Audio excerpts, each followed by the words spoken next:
Okay, let's study now the characteristics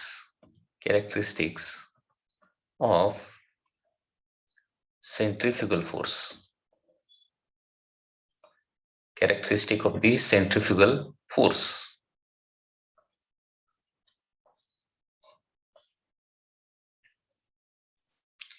आता हे characteristic of centrifugal force काय काय येणार आहे बघा. तर first characteristic, it is the result of circular motion.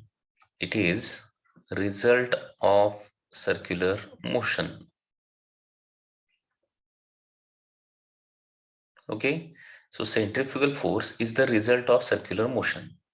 Circular motion, कुठलीही सर्क्युलर मोशन प्रोड्यूस झाली की त्या सर्क्युलर मोशन मुळे एक फोर्स तिथे क्रिएट होणार आहे आणि त्याला काय म्हणणार आपण, सेंट्रिफ्युगल फोर्स असं म्हणणार आहे. Okay, it is the result of circular motion.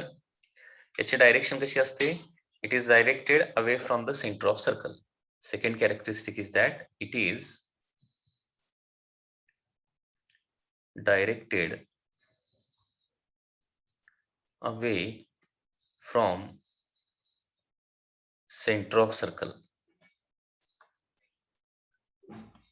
It is directed away from the center of circle. म्हणजे याची direction away from centre of the circle असणार आहे.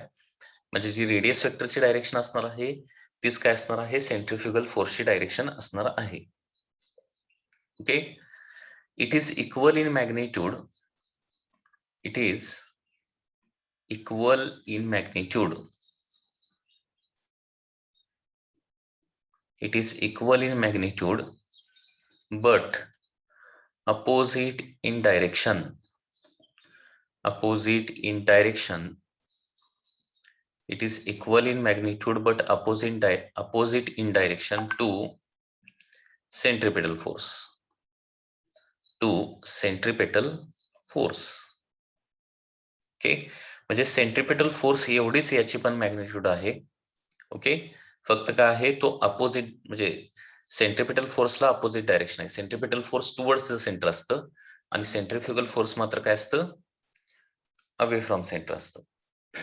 ओके, आता लक्षात घ्या, इथं सर्क्युलर मोशन मध्ये जो ऑब्जेक्ट आहे तर इथं काय होणार आहे लक्षात घ्या, दोन फोर्सेस एकाच वेळी ऍक्ट होणार आहेत. एक असणार आहे सेंट्रिपेटल फोर्स आणि दुसरा असणार आहे सेंट्रिफ्युगल फोर्स.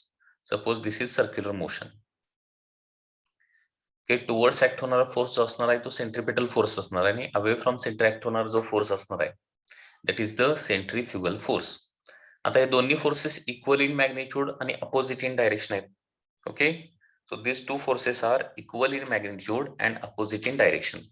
मग this is similar to action reaction pair. action reaction pair मध्ये देखील असंच असतं, दोन फोर्सेस असतात, इक्वल इन मॅग्निट्यूड असतात आणि अपोजिट इन डायरेक्शन असतात, ती ऍक्शन रिएक्शन पेअर असते.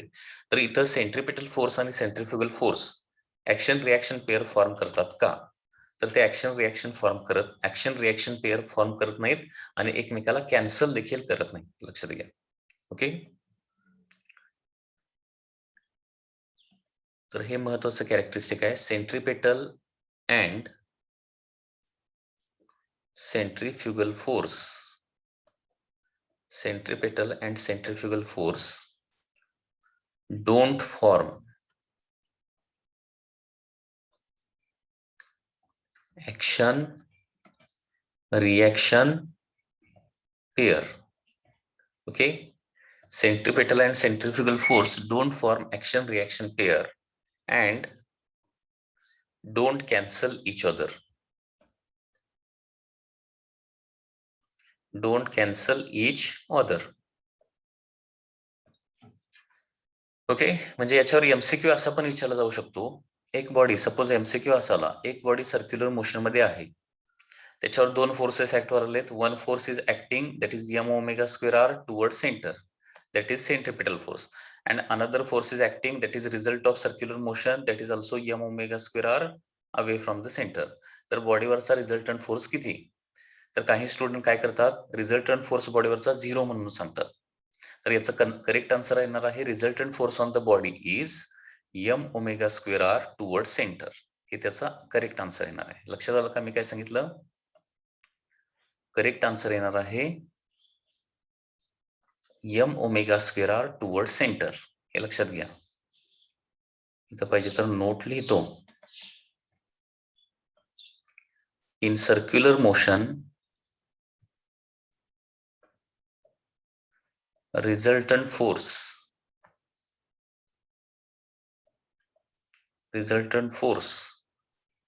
on body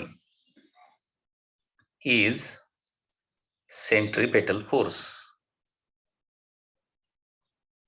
रिझल्टंट फोर्स हा सेंट्रिपिटल फोर्सचा असला पाहिजे. हे दोघे एकमेकाला कॅन्सल करत नाहीत.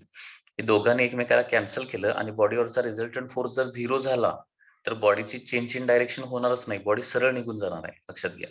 सर्क्युलर मोशन होण्यासाठी बॉडीवर टुवर्ड सेंटर कंटिन्युअसली एक फोर्स ऍक्ट होत राहिलाच पाहिजे. लक्षात घ्या. In circular motion resultant force on body is centripetal force.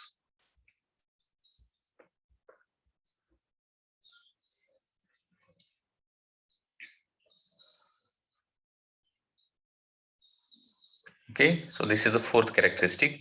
त्याच्यानंतर fifth characteristic is that it is the pseudo force. It is a pseudo force. आता फोर्सेसचे basically दोन type आहेत. एक आहे रिअल फोर्स आणि दुसरा आहे सुडो फोर्स. आता जे फोर्स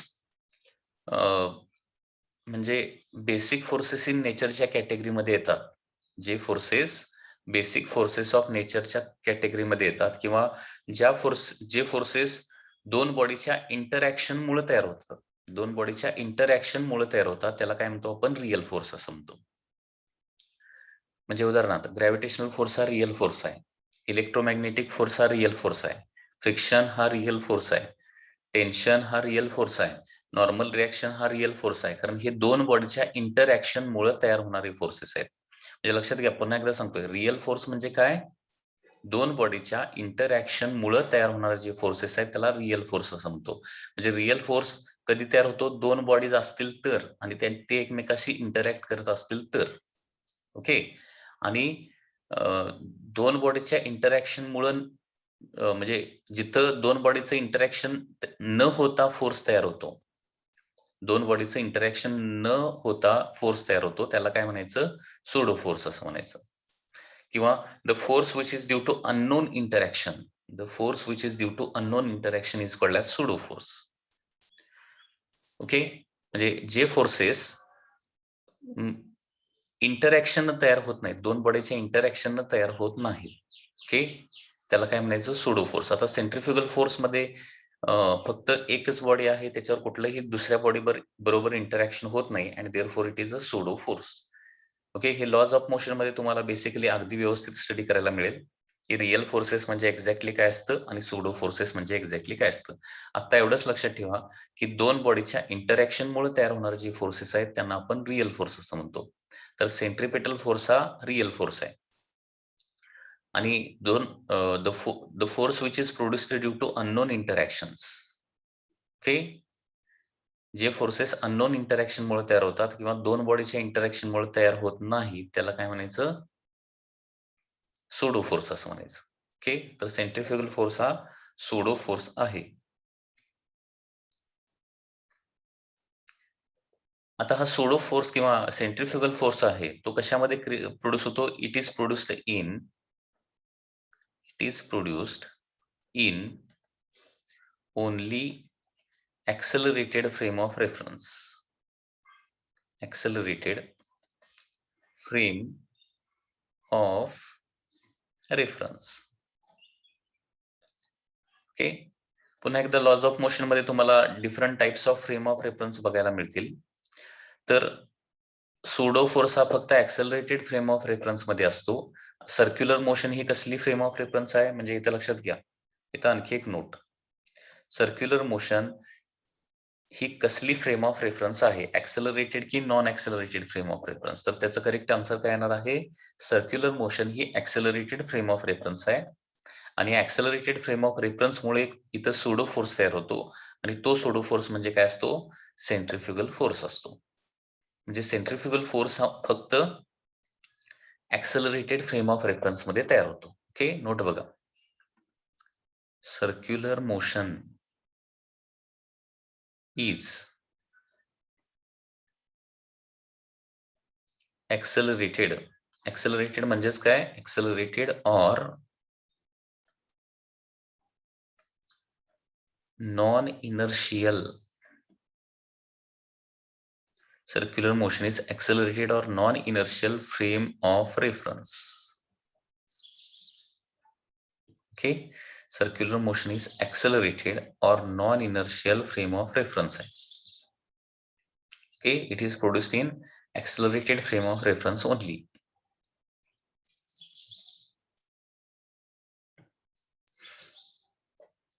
सेंट्रिफ्युगल फोर्स ऍक्च्युअली कशामुळे क्रिएट होतो? It is due to the inertia of direction. Laws of motion मध्ये 3 टाइप्स ऑफ इनर्शिया आहेत. एक म्हणजे इनर्शिया ऑफ रेस्ट आहे, इनर्शिया ऑफ मोशन आहे आणि इनर्शिया ऑफ डायरेक्शन आहे. ठीक आहे. सगळे सूडो फोर्सेस जे आहेत, सगळे जे सूडो फोर्सेस आहेत ते कशामुळे तयार होतात? एकतर इनर्शिया ऑफ रेस्ट मुळे तयार होतात किंवा इनर्शिया ऑफ मोशन मुळे तयार होतात किंवा इनर्शिया ऑफ डायरेक्शन मुळे तयार होतात. लक्षात घ्या. ठीक आहे. तर सेंट्रिफ्युगल फोर्स जो आहे तो इनर्शिया ऑफ डायरेक्शन मुळे तयार होतो. Okay, it is produced due to inertia of direction. Due to inertia of direction. हा जो फोर्स आहे तो फक्त इनर्शिया ऑफ डायरेक्शन मुळे क्रिएट होतो. लक्षात येत आहे? इनर्शिया ऑफ डायरेक्शन म्हणजे काय असतं? तर body continues it direction of the motion as it is. Okay, or body inability of the body to change the direction of motion by itself. एखादी बॉडी ज्या डायरेक्शन मूव्ह करते तीच direction maintain करायचा प्रयत्न करते. स्वतःहून आपल्या मोशनची डायरेक्शन कधीही चेंज करत नाही. याला काय म्हणतो आपण? इनर्शिया ऑफ द डायरेक्शन असं म्हणतो. ओके, एखादी बॉडी स्ट्रेट मोशन मध्ये असेल, ओके, तर ती स्ट्रेट डायरेक्शनच ठेवण्याचा प्रयत्न करते, स्वतःहून डायरेक्शन चेंज करत नाही. ओके, याला इनर्शिया ऑफ डायरेक्शन असं म्हणायचं. म्हणजे सर्क्युलर मोशन मध्ये देखील, सर्क्युलर मोशन मध्ये असणारी बॉडी आपली डायरेक्शन ऍज इट इज ठेवायचा प्रयत्न करते आणि त्याच्यामुळे काय होतं? इथं सेंट्रिफ्युगल फोर्स तयार होतो. आणि सर्क्युलर सेंट्रिफ्युगल फोर्स काय करायचा प्रयत्न करत असतो? It is tries to break the circular motion.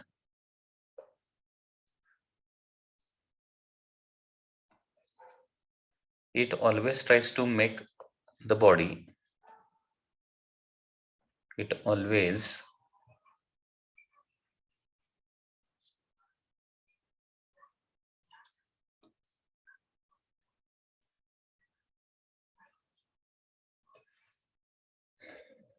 tries to make body, it always tries to make body free from circular motion, free from circular motion. Okay, it always tries to make body free from circular motion. So in this way there are characteristics of the centrifugal force. आता board point of view आपण काय करूया? Centripetal force आणि centrifugal force मधले differences बघूया. Board मध्ये अनेक वेळा हा क्वेश्चन विचारला जातो. Okay, difference between centripetal force and the centrifugal force.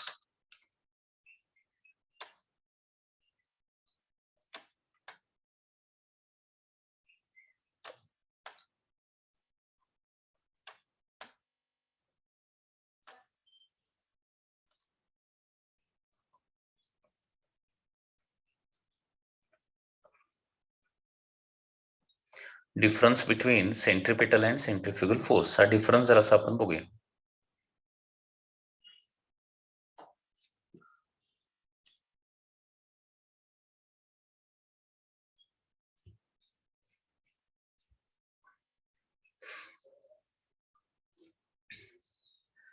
तर इथं लेफ्ट हँड साइडला आपण सेंट्रिपिटल फोर्स घेऊया.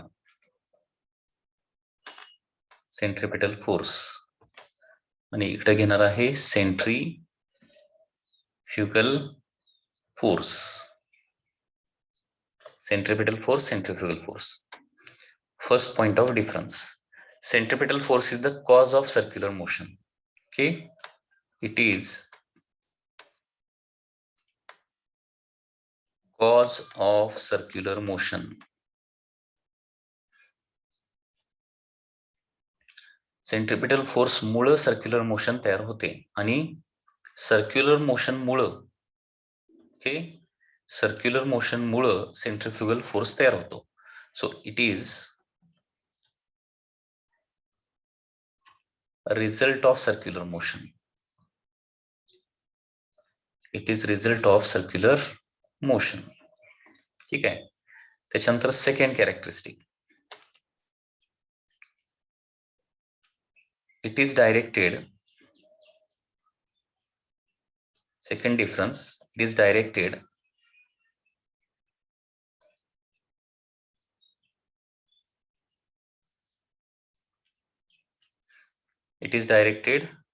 towards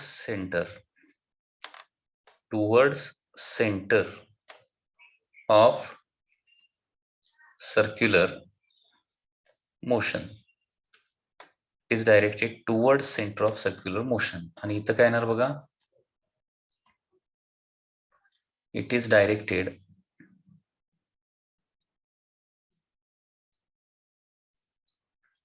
away from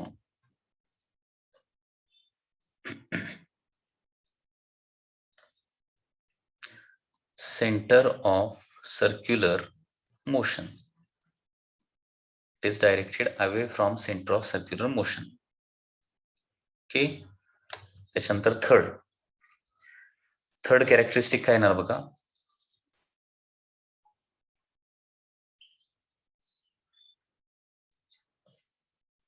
third characteristic किंवा थर्ड डिफरन्स, सेंट्रिपिटल फोर्स म्हणजे काय येणार आहे, it is real force.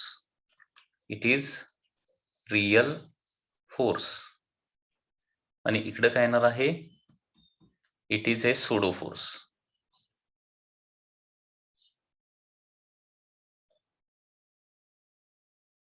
It is pseudo force.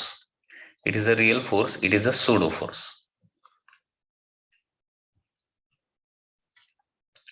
Next difference काय सांगता येईल, याचा फॉर्म्युला, सेंट्रिपिटल फोर्सचा फॉर्म्युला काय असतो, F bar is equal to minus M omega square R bar. आणि सेंट्रिफ्युगल फोर्सचा फॉर्म्युला काय येणार आहे, F bar is equal to plus M omega square R bar. Okay, so that is the fourth difference. Next,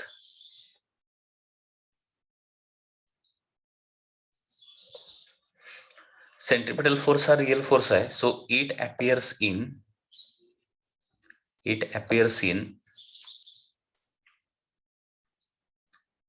inertial frame of reference. Inertial frame of reference. Inertial frame of reference मध्ये appear करतो. आणि centrifugal force हा sudo force आहे आणि sudo force हे नेहमी काय होतात, non inertial frame of reference मध्ये अपियर होतात. Okay, so it appears in non inertial frame of reference. It appears in non inertial frame of reference. Okay, आता सेंट्रिपिटल फोर्सचे काही एक्झाम्पल्स लिहूया.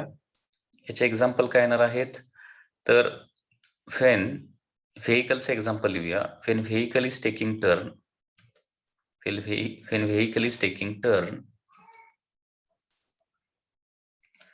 frictional force is centripetal force. Frictional force is centripetal force.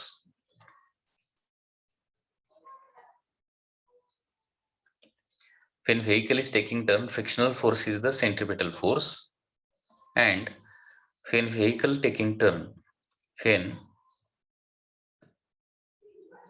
vehicle is taking turn,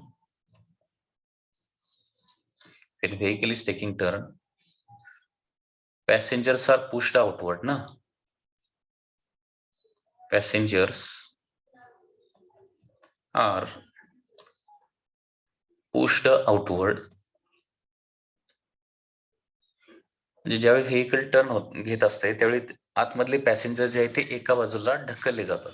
लक्षात घ्या, passengers are pushed outward due to centrifugal force.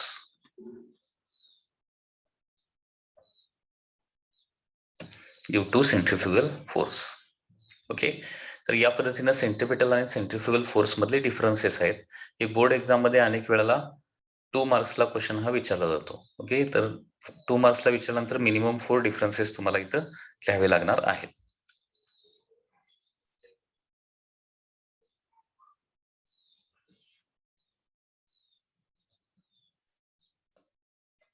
हा, आता next applications of centrifugal force बघूया.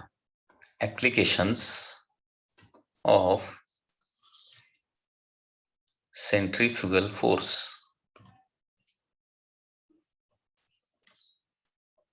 Applications of centrifugal force. तर याच्यामध्ये first application काय बघा. First application is the cream separator.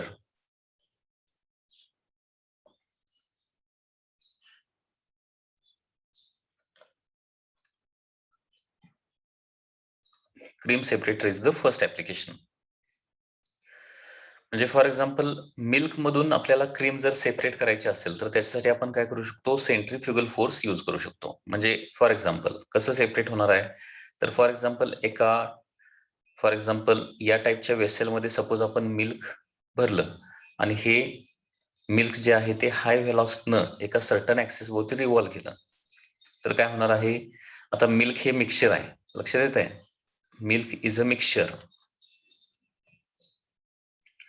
आणि त्याच्यामध्ये बेसिकली 2 इनग्रेडियंट आहेत. एक म्हणजे फॅट, ज्याला आपण क्रीम असं म्हणतो, आणि दुसरी गोष्ट म्हणजे वॉटर. फॅट आणि वॉटर यांचं मिक्सचर आहे ते, लक्षात घ्या. तर ज्यावेळी आपण वॉटर हाय व्हेलॉसिटीनं काय करणार आहे, रिव्हॉल्व करणार. वॉटर ज्यावेळी हाय व्हेलॉसिटीनं रिव्हॉल्व करणार त्यावेळी मिल्क मधले सगळे पार्टिकल सर्क्युलर मोशन मध्ये जाणार आहेत. म्हणजे वॉटर पार्टिकल ऍज वेल एज फॅट पार्टिकल जे आहे ते सर्क्युलर मोशन मध्ये जाणार आहेत. सर्क्युलर मोशनचा रिझल्ट काय असतो, centrifugal force.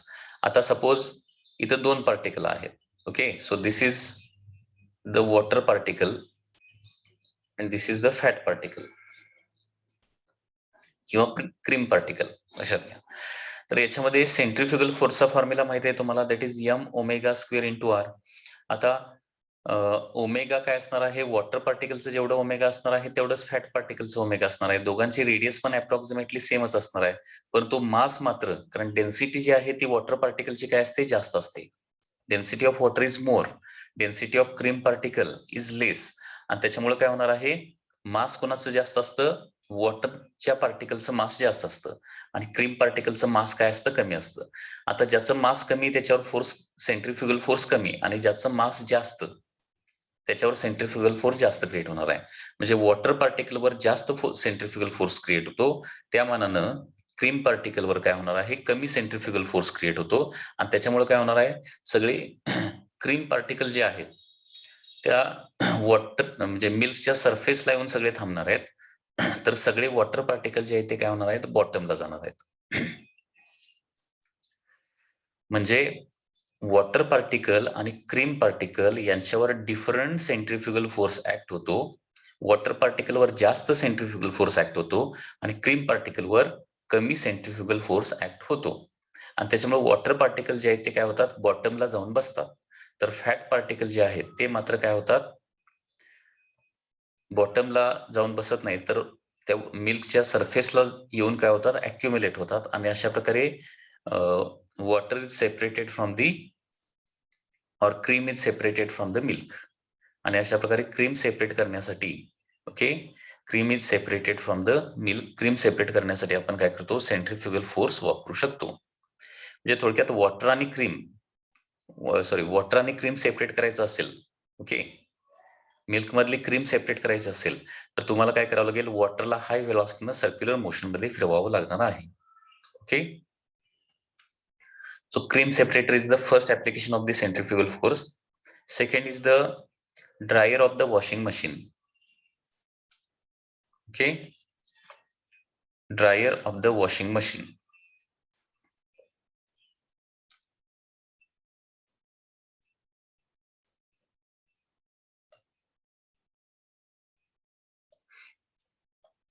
So this is the second application of the centrifugal force. Dryer of washing machine. आता वॉशिंग मशीन मध्ये तुम्ही बघितलेलं असेल, सुरुवातीला क्लिनिंग किंवा वॉशिंग होतं आणि त्याच्यानंतर काय केलं जातं, ड्रायिंग ऑफ दी क्लॉथ्स होतं. आता ड्रायिंग साठी इथं हीटचा वापर केला जात नाही. क्लॉथला ड्राय करण्यासाठी हीटचा वापर केला जात नाही, तर त्याच्याऐवजी कशाचा वापर केला जातो, सेंट्रिफ्युगल फोर्सचा वापर केला जातो.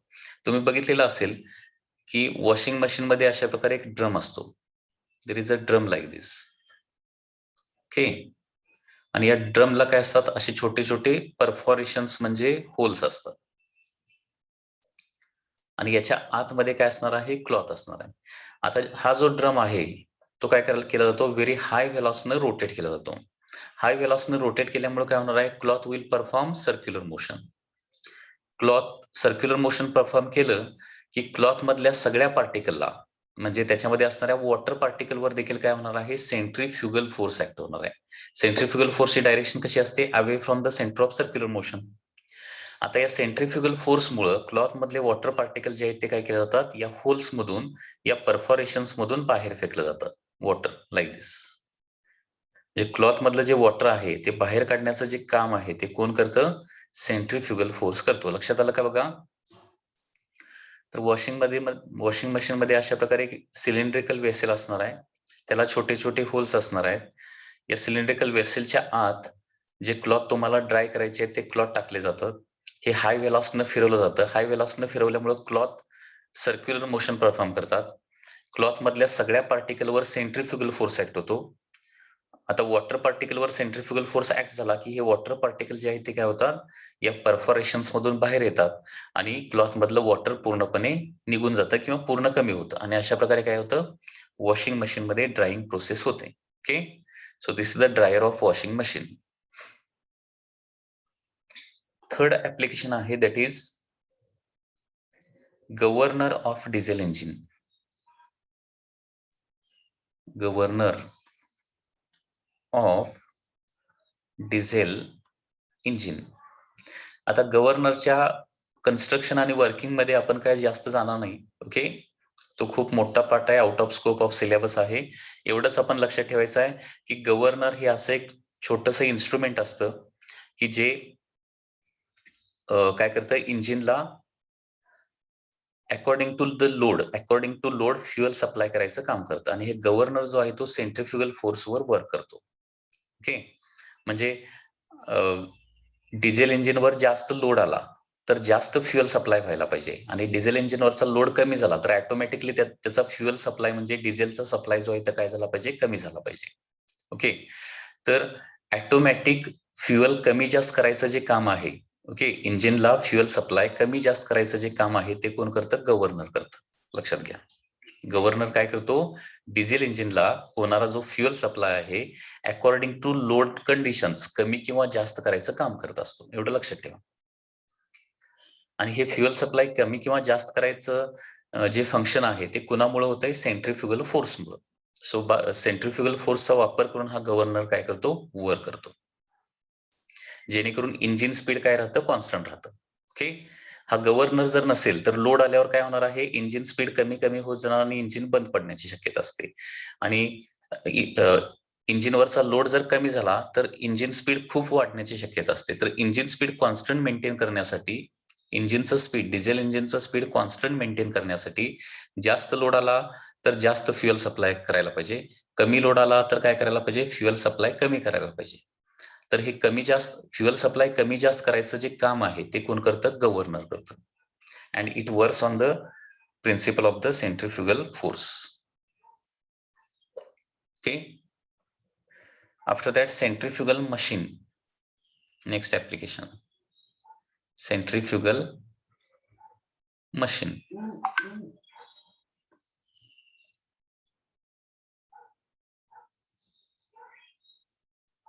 Centrifugal machine. Once again centrifugal machine म्हणजे काय असतं, याचा वापर कशासाठी होतो, this centrifugal machine always tries to separate heavy particle from the light particle. म्हणजे हेवी पार्टिकल आणि लाईट पार्टिकलला सेपरेट करायचं जे काम आहे ते कोण करतं, सेंट्रिफ्युगल मशीन करतं. Okay. Centrifugal machine, it separates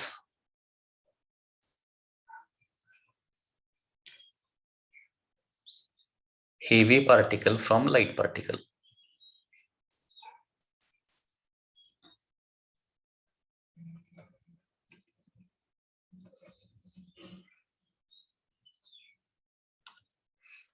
okay, तर हे काही ऍप्लिकेशन दिलेले आहेत. याच्या व्यतिरिक्त आणखी इंडस्ट्रीमध्ये भरपूर सेंट्रिफ्युगल फोर्सचे ऍप्लिकेशन आहेत. ओके, इंडस्ट्रीजमध्ये अनेक ठिकाणी हा सेंट्रिफ्युगल फोर्स अनेक मशीनमध्ये वापरला जातो. Okay, so these are the few applications. Cream separator मध्ये सेंट्रिफ्युगल फोर्स वापरला जातो. वॉशिंग मशीनच्या ड्राईंग प्रोसेसमध्ये सेंट्रिफ्युगल फोर्स वापरला जातो, किंवा डिझेल इंजिनचा जो गव्हर्नर आहे तिथं सेंट्रिफ्युगल फोर्स वापरला जातो, किंवा सेंट्रिफ्युगल मशीन जे आहे त्या सेंट्रिफ्युगल मशीन मध्ये देखील काय केला जातो, सेंट्रिफ्युगल फोर्स वापरला जातो. So these are the applications of the centrifugal force. आता हे सेंट्रिफ्युगल फोर्सचे हे युजेस किंवा ऍप्लिकेशन झाले. तसे काही सेंट्रिफ्युगल फोर्सचे काय आहेत, काही कॉन्सिक्वेन्सेस म्हणजे ज्याला इफेक्ट्स असं म्हणतो, काही इफेक्ट्स देखील आहेत. ते इफेक्ट्स काय काय आहेत बघा. Consequences of centrifugal force. Consequence म्हणजे इफेक्ट्स किंवा परिणाम. Consequences of centrifugal force.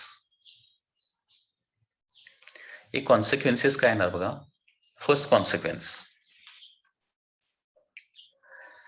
अर्थ is flattened at poles and bulged at the equator.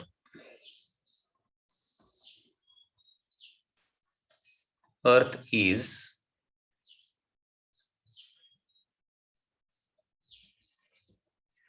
flattened at poles and bulged at equator due to centrifugal force.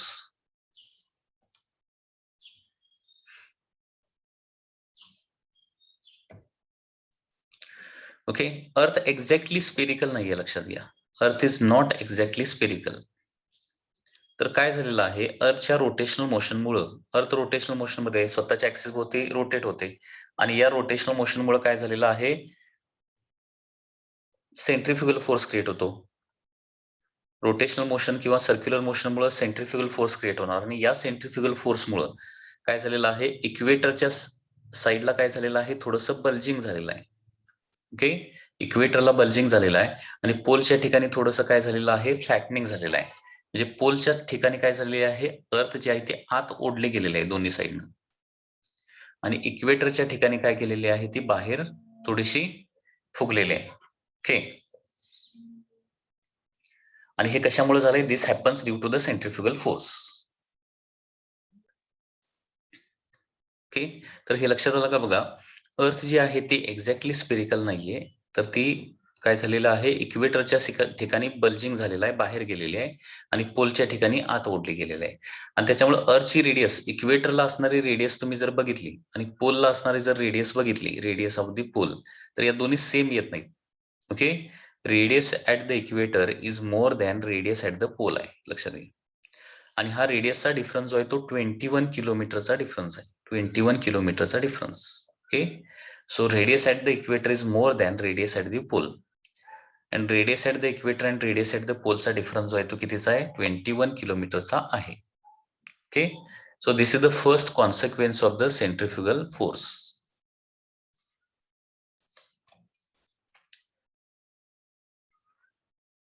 त्याच्यानंतर second consequence याचा काय बघा.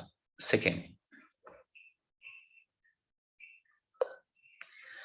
Acceleration due to ग्रॅव्हिटीची value जर आपण बघितली तर सगळीकडे सेम नाहीये. अर्थच्या सरफेसवर सगळीकडे ऍक्सेलरेशन ड्यू टू ग्रॅव्हिटीची व्हॅल्यू सेम नाहीये, आणि हे देखील कशामुळे होतं, सर्क्युलर सेंट्रिफ्युगल फोर्समुळे, सर्क्युलर मोशन आणि सेंट्रिफ्युगल फोर्समुळे. Okay, so value of acceleration due to gravity.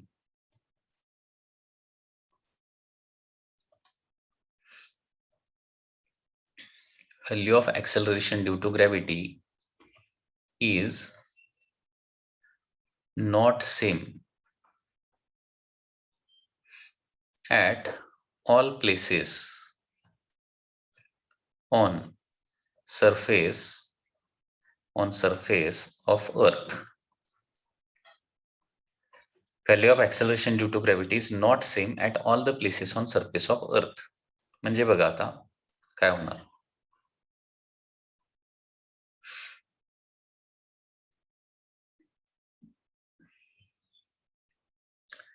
Suppose earth is rotating about it own axis like this. स्वतःच्या ऍक्सिस होती रोटेट होते. आता इक्वेटरला इथं एक ऑब्जेक्ट असेल, एक ऑब्जेक्ट इथं कन्सिडर केला. Toward center of the earth, toward center of the earth कुठला फोर्स ऍक्ट होणार आहे? That is the weight. बरोबर. आता अर्थ रोटेट झाले की हा ऑब्जेक्ट काय करणार आहे? सर्क्युलर मोशन परफॉर्म करणार आहे like this. It will perform circular motion about the axis of earth. And result of circular motion काय असणार आहे? That is the centrifugal force. That is M omega square into radius of the circular motion. That is radius of the earth येणार आहे. ठीक आहे. आता centrifugal force वेटला opposite आहे आणि त्याच्यामुळे सेंट्रिफ्युगल फोर्स काय करणार? वेटला कमी करणार आहे. सेंट्रिफ्युगल फोर्स बघा अपोजिट टू एम जे आहे ना, अपोजिट टू एम वेट आहे आणि त्याच्यामुळे या ऑब्जेक्टच्या वेटला सेंट्रिफ्युगल फोर्स काय करणार आहे? कमी करणार आहे. आणि म्हणजे जी ची व्हॅल्यू काय होते? सेंट्रिफ्युगल फोर्समुळे कमी होते. ठीक आहे. आता सेंट्रिफ्युगल फोर्स जो आहे तो इक्वेटरला सगळ्यात जास्त असणार आहे. म्हणजे फॉर एक्झाम्पल तोच ऑब्जेक्ट मी इथं ठेवला तर सेंट्रिफ्युगल फोर्स काय होणार आहे? थोडा कमी होणार, कारण रेडियस कमी झाली ना. M omega square into small R. आणखी पोलवरच आपण एखादा ऑब्जेक्ट ठेवला तर तो ऑब्जेक्ट सर्क्युलर मोशन मध्ये नसणारच आहे, तो फक्त रोटेशनल मोशन मध्ये असणार आहे. सो पोलवरच्या ऑब्जेक्टवर अजिबात सेंट्रिफ्युगल फोर्स क्रिएट होणार नाही, कारण सेंट्रिफ्युगल फोर्सचा formula M omega square into R आहे. इथं रेडियस क्रिएटच होत नाही. ऑब्जेक्ट पोलवर ठेवला तर रेडियस क्रिएट होत नाही आणि रेडियस नसल्यामुळं पोलवर असणाऱ्या ऑब्जेक्टवर सेंट्रिफ्युगल फोर्स क्रिएट होत नाही आणि सेंट्रिफ्युगल फोर्स क्रिएट होत नसल्यामुळं पोलला काय असणार आहे? ऍक्सलरेशन ड्यू टू ग्रॅव्हिटीची व्हॅल्यू सगळ्यात जास्त असणार आहे आणि इक्वेटरला ऍक्सलरेशन ड्यू टू ग्रॅव्हिटीची व्हॅल्यू काय असणार आहे? सगळ्यात कमी. सो इक्वेटरला जी ची व्हॅल्यू कमी असते आणि पोलला जी ची व्हॅल्यू थोडीशी काय असते? जास्त असते. आणि हे कशामुळे होतं? This happens due to centrifugal force.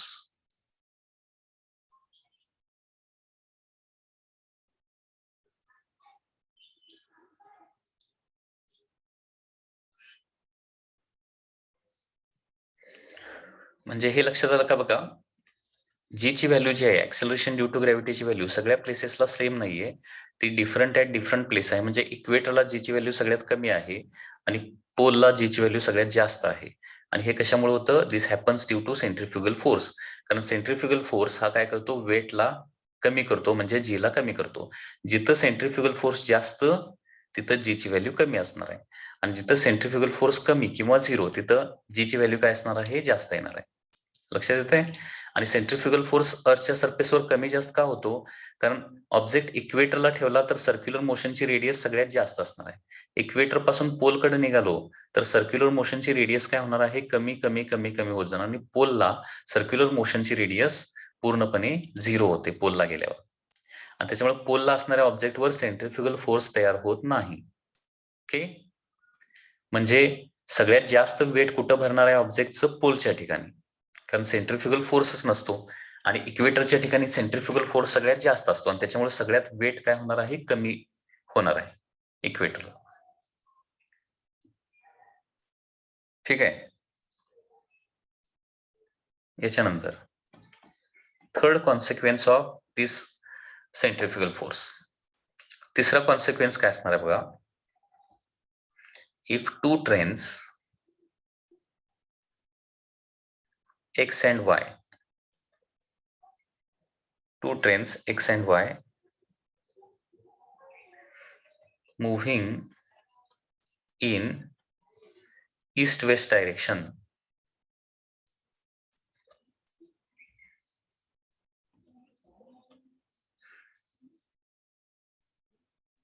Okay, two trains X and Y moving in east-west direction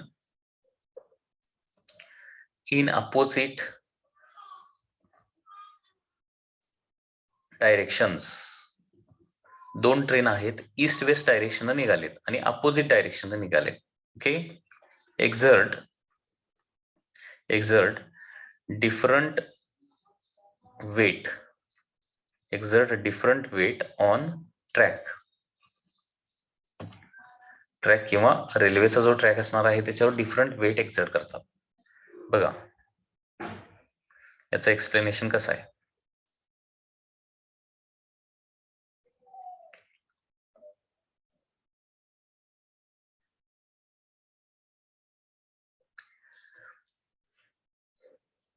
आता अर्थ कशी रोटेट होते, सपोज इकडं वेस्ट असेल आणि इकडं ईस्ट असेल, तर बघा आपण वरून बघतोय, सपोज त्या अर्थला वरून, हा काय आहे तर पोल आहे, इथं पोल आहे, वरून बघायला लागलोय. तर अर्थ कशी रोटेट होते, फ्रॉम वेस्ट टुवर्ड्स ईस्ट. अर्थ वेस्ट टू ईस्ट या डायरेक्शनवर रोटेट होते आणि वेस्ट टू ईस्ट अशी रोटेट होत असल्यामुळं आपल्याला सन ईस्ट टू वेस्ट जाताना दिसतो. ओके, आता सपोज इथं दोन ट्रेन आहेत. Okay, so this is the first train which is moving from west to the east, and this is the second train which is moving from east to west. ठीक आहे. आता या केसमध्ये काय होणार बघा, दोघांचं वेट तेवढंच mg टुवर्ड सेंटर ऍक्ट होणार आहे mg. आणि या दोन ट्रेन ज्या आहेत त्या अर्थच्या सरफेसमुळे काय असणार आहेत, सर्क्युलर मोशन मध्ये देखील असणार आहे. दोघांच्यावर देखील काय होणार आहे, सेंट्रिफ्युगल फोर्स क्रिएट होणार. तर सेंट्रिफ्युगल फोर्स किती असणार आहे, mv²/r आणि mv²/r हा सेंट्रिफ्युगल फोर्स असणार आहे. ठीक आहे. दोघांचं मास तेवढंच आपण घेतोय, दोघांची रेडियस ऑफ सर्क्युलर मोशन तेवढीच होणार आहे जी अर्थची रेडियस असेल. ठीक आहे. आता स्पीड बघा, स्पीड मात्र दोघांचं सेम नसणार आहे. ओके, आता जी ट्रेन वेस्ट टू ईस्ट जात असणार आहे त्या ट्रेनला स्वतःच स्पीड असणार प्लस अर्थचं रोटेशनल स्पीड पण मिळणार. Okay, the speed of train moving from west to east, लक्षात घ्या, वेस्ट टू ईस्ट जाणाऱ्या ट्रेनचं speed okay is more than other train. Okay, म्हणजे विथ रिस्पेक्ट टू सरफेस ही 15 आणि ही पण 15 ट्रॅव्हल करत असेल आणि अर्थचं रोटेशनल स्पीड सरफेसचं या ठिकाणी सपोज 10 असेल, तर या ट्रेनचं एकूण स्पीड किती होणार आहे, स्वतःचं स्पीड 50 आणि अर्थचं स्पीड फॉर एक्झाम्पल 10, या ट्रेनचं स्पीड होणार 60 टोटल. आणि या ट्रेनचं स्वतःचं स्पीड सपोज 50 आहे आणि अर्थचं स्पीड 10, ते अपोजिट डायरेक्शन आहे ना त्याला, आणि त्याच्यामुळे या ट्रेनचं सेकंड ट्रेनचं स्पीड जे आहे ते 50 मायनस 10 म्हणजे काय होणार आहे, 40 kmph फॉर एक्झाम्पल होणार. लक्ष देत आहे. तर अर्थच्या रोटेशनल मोशनमुळे काय होतं, एका ट्रेनचं स्पीड वाढतं, म्हणजे विथ रिस्पेक्ट टू अर्थ दोन्ही ट्रेन सेम स्पीडनं निघालेत, with respect to surface of earth, लक्षात घ्या. आणि अर्थच्या बाहेर असणाऱ्या ऑब्झर्व्हरला ती मोशन, कुणाची मोशन जास्त दिसणार आहे, अर्थ ज्या डायरेक्शन रोटेट होते त्या डायरेक्शन मूव्ह करणाऱ्या ट्रेनची, म्हणजे वेस्ट टू ईस्ट जाणाऱ्या ट्रेनची, वेस्ट टू ईस्ट जाणारी जी ट्रेन आहे त्याचं स्पीड काय होणार आहे, अर्थमुळे जास्त होणार आहे. ओके, आणि ते स्पीड जास्त झाल्यामुळे सेंट्रिफ्युगल फोर्सेस देअरफोर काय होणार आहे, centrifugal force therefore centrifugal force is more on train moving west to east. आता वेस्ट टू ईस्ट जाणारी जी ट्रेन आहे त्याच्यावर त्याचं स्पीड जास्त असणार, स्पीड जास्त त्याच्यामुळे त्याच्यावरचा सेंट्रिफ्युगल फोर्स जास्त येणार आहे आणि सेंट्रिफ्युगल फोर्स जास्त झाल्यामुळं ट्रॅकवर पडणारं जे वेट आहे, कारण सेंट्रिफ्युगल फोर्स वेटला काय करतो, कमी करतो. सेंट्रिफ्युगल फोर्स काय करतो, वेटला कमी करतो, and therefore it exert less weight on the track. So therefore काय होणार आहे, therefore this train exert less weight on track. Okay, ही जी ट्रेन आहे ती काय करते, लेस वेट एक्झर्ट करते ट्रॅकवर, लक्षात आलं. आणि दुसरी जी ट्रेन आहे ते कम्पॅरेटिव्हली थोडंसं मोर वेट ट्रॅकवर एक्झर्ट करते. म्हणजे हा क्वेश्चन तुम्हाला एमसीक्यू मध्ये विचारला जाऊ शकता. दोन ट्रेन आहेत, सेम मासच्या आहेत, सेम स्पीडनं निघालेले आहेत, अर्थच्या सरफेसवर सेम स्पीडनं निघालेले आहेत. एक जाते वेस्ट टू ईस्ट आणि दुसरी जाते ईस्ट टू वेस्ट. तर कुठली ट्रेन ट्रॅकवर जास्त वेट एक्झर्ट करेल असा जर क्वेश्चन आला तर त्याच्यामध्ये ईस्ट टू वेस्ट जाणारी ट्रेन ट्रॅकवर जास्त वेट एक्झर्ट करते आणि वेस्ट टू ईस्ट जाणारी ट्रेन ट्रॅकवर कमी वेट एक्झर्ट करते. ओके, तर या पद्धतीनं हे तुम्हाला लक्षात आलं पाहिजे की दोन अपोजिट डायरेक्शन ट्रॅव्हल करणाऱ्या ज्या ट्रेन आहेत त्या सेम वेट ट्रॅकवर एक्झर्ट करत नाही. रिझन आहे त्यांचं अर्थच्या रोटेशनमुळे दोघांना स्पीड डिफरंट मिळतं आणि दोघांच्यावर डिफरंट सेंट्रिफ्युगल फोर्स ऍक्ट होतो. ओके, आणि डिफरंट सेंट्रिफ्युगल फोर्स ऍक्ट झाल्यामुळं दोघांचं वेट जे आहे ते ट्रॅकवर सेम पडत नाही. ठीक आहे.